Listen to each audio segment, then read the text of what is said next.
Review time with teacher Etta, grade 6 students. Remember, we've been zooming into the future with themes 9 and 10, talking about cool homes, schools, and all the sci-fi stuff that makes life exciting. I'll remind you of what we've learned, including those tricky new words and grammar rules. Theme 9, the future, homes. This theme is all about imagining where we'll live and what our homes will be like in the future. We predicted cool places and compared now against then. Let's break it down lesson by lesson. Lesson 1. Predicting where people will live. What we've learned. We talked about different places and types of homes in the future. We practiced using prepositions of position to describe locations like under the sea. Imagine living with fish as neighbors. We also discussed why certain people might choose specific homes based on their likes. New words reminder. Megacity. A very large city with more than 10 million people living there. Think super busy. Mobile home. A house which can be moved easily. Perfect for adventurers. Smart home. A house which is run by a computer. It knows when to turn on lights. Eco-friendly home. A house which is friendly to the environment, uses solar power. In the workbook, we unscrambled words, like NEATC to in a city, and fixed sentences with ticks, or crosses, like they live on a village wrong, it's in a village. We also put words into columns like people will live in. For example, the city, megacities. Grammar focus. Prepositions of position, these little words, in, on, by, under, tell us where something is. Easy rule. In for enclosed spaces, for example, in a city, in mobile homes. On, for surfaces, for example, on the sea, on the moon. By, next to something, for example, by a river. Under, below, for example, under the sea. Example, I think people will live under the sea. Not on, unless you're a boat. We practiced with sentences like the clock is on the wall. Stress the quantifiers like a lot of or some for sentence rhythm. Say it loud. I think a lot of people will live in megacities. Fun tip. Imagine your dream future home. I'd pick a smart home so it does my chores. Lesson 2. Describing future home changes.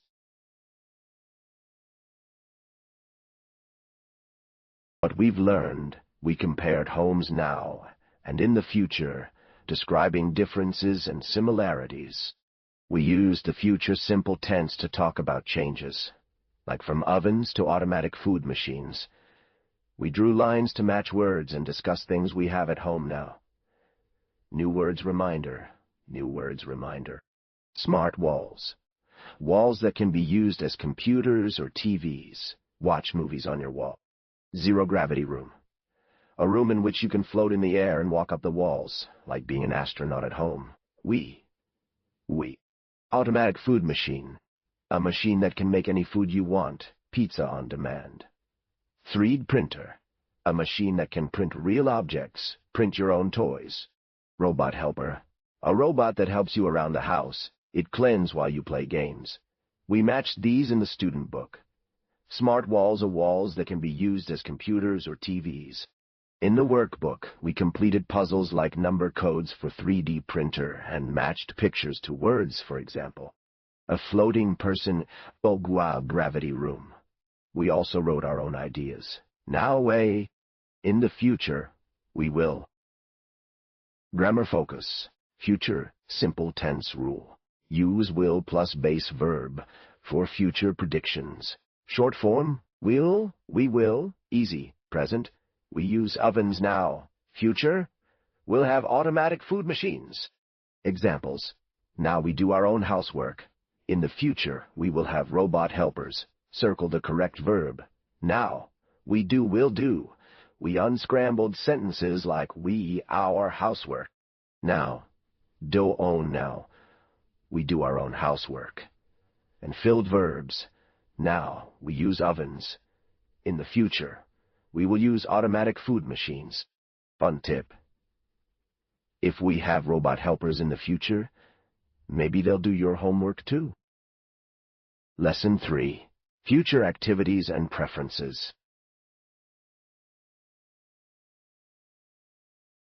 What we've learned, we explored after-school activities in the future, like trampoline basketball. We practiced expressing preferences with, would rather, and chose activities with reasons. New words reminder, from activities list. Jetpack building. Making flying backpacks. Zoom around like a superhero. Trampoline volleyball. Volleyball on a bouncy trampoline. Extra jumps for extra points. Rocket building. Constructing mini-rockets, blast off to space. Safely, of course. Drone racing. Racing flying drones, like video games but real. Zero-gravity soccer. Soccer without gravity. Float and kick? Mind-blowing? We numbered sentences and matched descriptions in the workbook, for example. An object that looks like a tube and moves very fast, dodgy trampoline. Grammar focus. Would rather, preferences, rule. Would rather plus base verb, I'd prefer this over that. Contracted. I'd rather, she'd rather. Example. Would Toby rather do trampoline basketball or rocket building? He'd rather do trampoline basketball. Because it's more fun, boing, boing. We completed conversations using a table of likes, smiley faces, and wrote reasons. I'd rather do jetpack building because I like flying. Fun tip. What would you rather do, homework or trampoline soccer? Don't answer that. Lesson 4. More future fun, wrapping up homes.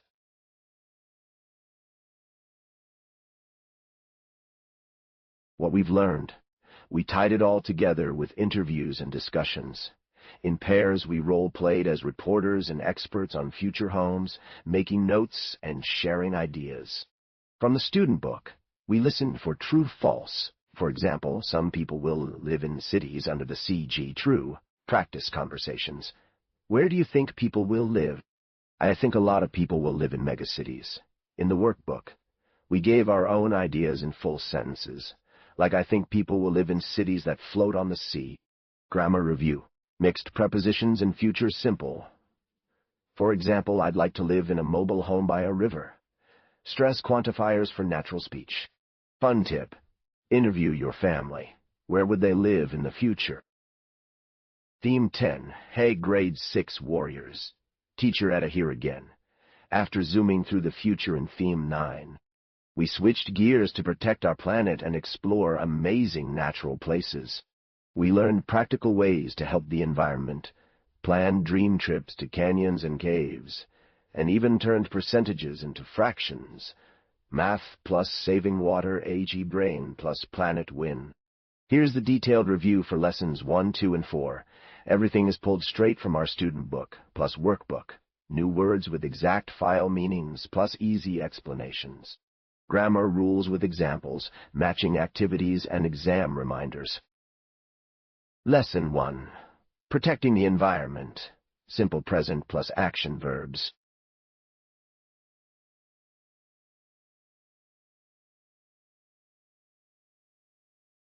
What we have learned. We labeled pictures of everyday trash and appliances, then practiced what people do to save the planet. Teacher Etta explained how small actions, like turning off lights, add up to big changes.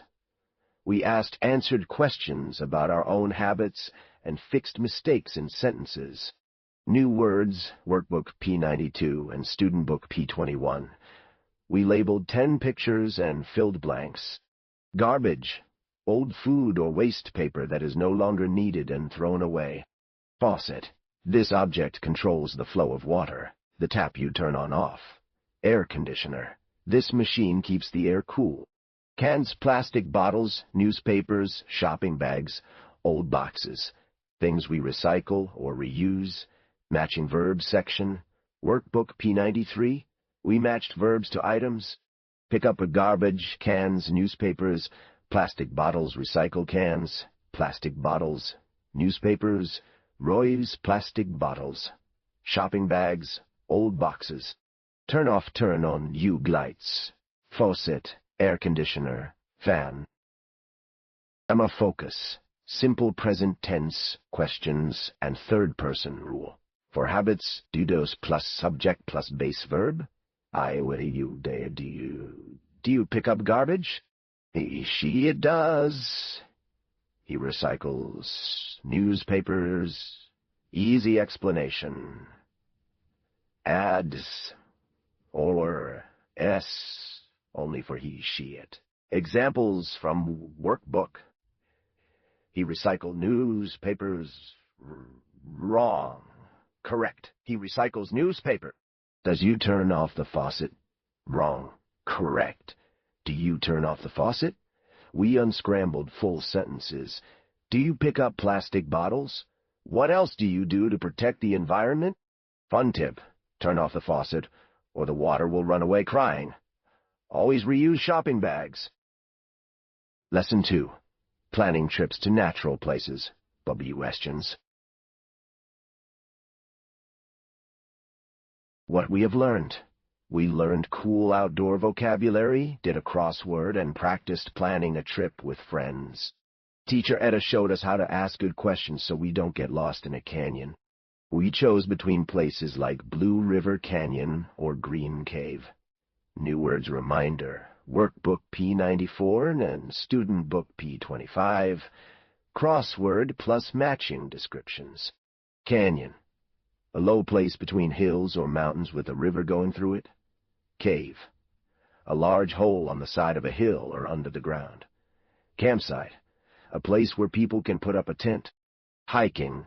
An activity in which people go for long walks in the country.